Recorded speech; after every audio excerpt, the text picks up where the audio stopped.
తీసుకోలేనప్పుడు మీరు తీసుకోవట్లేదు. నేను చెప్తున్నాను కదా, సినీ ఫీల్డ్ వారు డ్రగ్స్ తీసుకుంటలేరు, అందుకే రిపోర్ట్లు తీసి బయట పెట్టండి. శ్రీరామచంద్రుడు సీతాదేవిని అగ్ని పరీక్ష ఎందుకు చేయించిండు? దేవుడు కదా, మనం పూజించే దేవుడు కదా. ఆయన ఏమని మెసేజ్ ఇచ్చిండు? మన మీద ఆయన అబద్ధాలు కానీ ఏదైనా చెప్తే మనం ప్రూవ్ చేసుకొని మన ప్రజలకు చూపించాలనే మెసేజ్ మనకి ఇచ్చినాడు. ఇప్పుడు నేను అదే అంటున్నాను. ఇంకొకటి అనిరుద్ధ్ గారు, ఇక్కడ ఇంకొక అంశం కూడా ఉంది. డెఫినెట్గా మీరు అన్నదానికి అందరు ఎమ్మెల్యేలతో మాట్లాడి మేము రిప్రజెంటేషన్, అందరు ఎమ్మెల్యేలు కూడా నేను రిక్వెస్ట్ చేస్తున్నాను, మనం స్టాండ్ కావాలి. సీఎం గారికి మనం స్టాండ్గా నిలబడి ఇది మనం కూడా ఎమ్మెల్యేలు కానీ అందరం కానీ ఎవ్రీ 90 daysకి టెస్ట్ చేసుకోవాలని చెప్పి ఒక రిప్రజెంటేషన్ తయారు చేసి నెక్స్ట్ అసెంబ్లీలో రిక్వెస్ట్ చేస్తాం. ఇప్పుడు ఇంకొక విషయం, ఇక్కడ మీరు డ్రగ్ టెస్ట్ ఒకవేళ చేసినా కూడా బయట వేరే దగ్గర తీసుకుంటే డ్రగ్స్ అనేది ఇల్లీగల్ ఏం కాదు, అక్కడ తీసుకొని వస్తుంది ఇక్కడికి, అది ఇక్కడ డోపింగ్లో వస్తుంది పాజిటివ్ టెస్ట్లో. అది తప్పేలా అవుద్ది, మీరు ఎలా శిక్షిస్తారు? మీకు ఒకటి చెప్పాలన్నా, డ్రగ్స్ తీసుకునే వాళ్ళు సడన్గా మానేయలేరు. అందుకే రిహాబిటేషన్ సెంటర్స్ ఇవన్నీ సెంటర్స్ ఉన్నాయి. ఒకవేళ బయట దేశంలో తీసుకొని వస్తారు, మళ్ళీ 10 రోజులకు 5 రోజులు మళ్ళీ పోతూనే ఉంటారా? అంటే 5 రోజులకు పోయి వస్తుంటారా? కాదు కదా. ఇక్కడ ఉంటే ఇమీడియట్గా మనకు తెలిసిపోతుంది. మనకి డ్రగ్ నుంచి దూరం అయితే వాళ్ళకి డెఫినెట్గా వాళ్ళకి ప్రాబ్లమ్స్ స్టార్ట్ అవుతాయి, హెల్త్ ఇష్యూస్ కానీ లేకుంటే సైకలాజికల్ ఇష్యూస్ డెఫినెట్గా తెలుస్తుంది.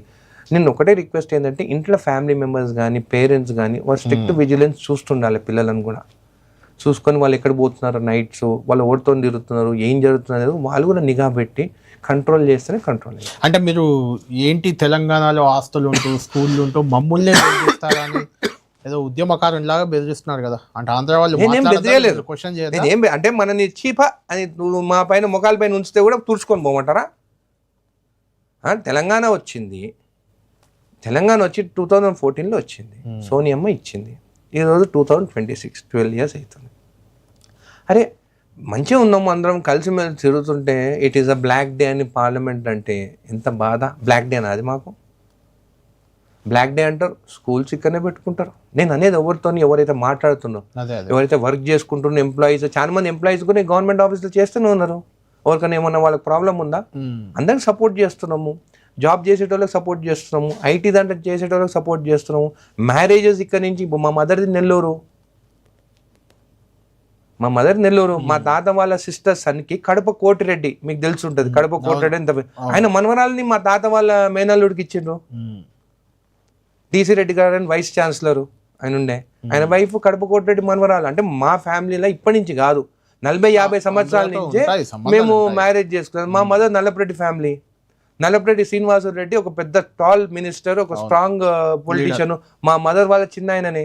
అంటే నాకు అన్ని ప్రాంతాల నుంచి నాకు రిలేషన్ ఉంది కదా, మేము ఎప్పటి నుంచో మాకు పెళ్లి సంబంధాలు ఆ ఏరియాల నుంచి ఉన్నాయి కదా, నాకేం కోపం ఉంటుంది. కానీ ఎందుకు మా గురించి మీరు మాట్లాడుతున్నారు?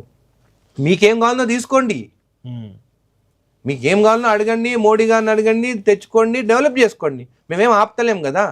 ఎందుకు మళ్ళీ మా పైన ఇంకా 12 ఏళ్ళు అయిన తర్వాత కూడా అన్ని బిజినెస్ మీరే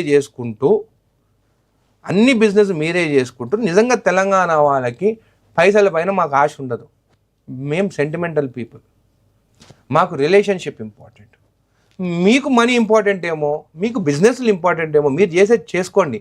కానీ మమ్మల్ని ఊరికి ఏదో ఒక మాట మాట్లాడితే మాత్రం ఇంకా తిరగబడి మీరు ఇక్కడ ఉండొద్దు అని చెప్పి మేము ఉద్యమం స్టార్ట్ చేస్తే ఉండగలుగుతారా? మీరు కాంట్రాక్ట్స్ చేసుకోగలుగుతారా? కన్స్ట్రక్షన్ చేసుకోగలుగుతారా? అసలు కరప్షన్ తెలంగాణ ఓవర్ పోయి లంచాలు ఇయ్యరు. కరప్షన్ స్టార్ట్ చేసిందే మీరు కదా. ఓపెన్గా చెప్తున్నాను, ఓపెన్ ఛాలెంజ్. అంతే, పైసలు ఇచ్చి పని చేసుకునే స్టార్ట్ చేసింది మీ ఆంధ్ర వాళ్ళే కదా, కొంతమంది బిజినెస్ పీపుల్ మీరే కదా, నాకు తెలియదా? అది ఇంకా ఆంధ్ర వాళ్ళనే ప్రోత్సహిస్తున్నారని కదా మీ ప్రభుత్వం కూడా వచ్చాక. నేను ఏమంటున్నాను, మన తెలంగాణ వాళ్ళు బిజినెస్లోకి రావాలి. మనం ఏమంటే మనం కూల్ మైండెడ్, హ్యాపీగా ఉండాలి, 10 మందితో ఉండాలి, దావతులు చేసుకోవాలి, హ్యాపీగా ఉండాలి అని. అంటే బిజినెస్ ఆలోచన, పైసలే ప్రాధాన్యం అని చెప్పి చేసేటోళ్ళు తెలంగాణలో ఎక్కువ మంది లేరు. అందరు కూల్గా ఫ్యామిలీతోని మంచిగా ఉండాలి అనేది ఉంటుంది. వాళ్ళకి ఏంది వచ్చి ఇక్కడ బిజినెస్ చేసుకోవాలి, ఎట్లా వీళ్ళు చేసుకోలేరు కదా, మేము చేసుకోవాలి. అందుకే తెలంగాణ వాళ్ళే ముందుకు రావాలి, కాంట్రాక్ట్స్కి రావాలి, వాళ్ళు టెండర్లో పార్టిసిపేట్ చేయాలి. ఇవంతా టెండర్ సిస్టమే కదా, డెఫినెట్గా వర్క్ చేస్తే 100% సపోర్ట్ చేస్తాం. ఎందుకు ఈ మధ్య పవన్ కళ్యాణ్ కూడా ఏదో మీ సినిమాలు నడవనివని అన్నారు, ఉస్తాద్ ఆపేశారా జడ్చర్లలో? ఇప్పుడు నరదిష్టి నేను ఎప్పుడైతే ఏదైతే ఇప్పుడు మీరు క్వశ్చన్ అడిగితే నేనేం ప్రిపేర్ అయ్యి మాట్లాడాను, నా మైండ్కి ఫస్ట్ థాట్ ఏమొస్తుందో అదే మాట్లాడుతున్నాను. యూజర్ ఏంటంటే ఎవరికైనా ఫస్ట్ ఏది ఆలోచిస్తారో అదే 100% సక్సెస్ కరెక్ట్ కూడా అది ఇప్పుడు ఆయన నరదిష్టి అన్న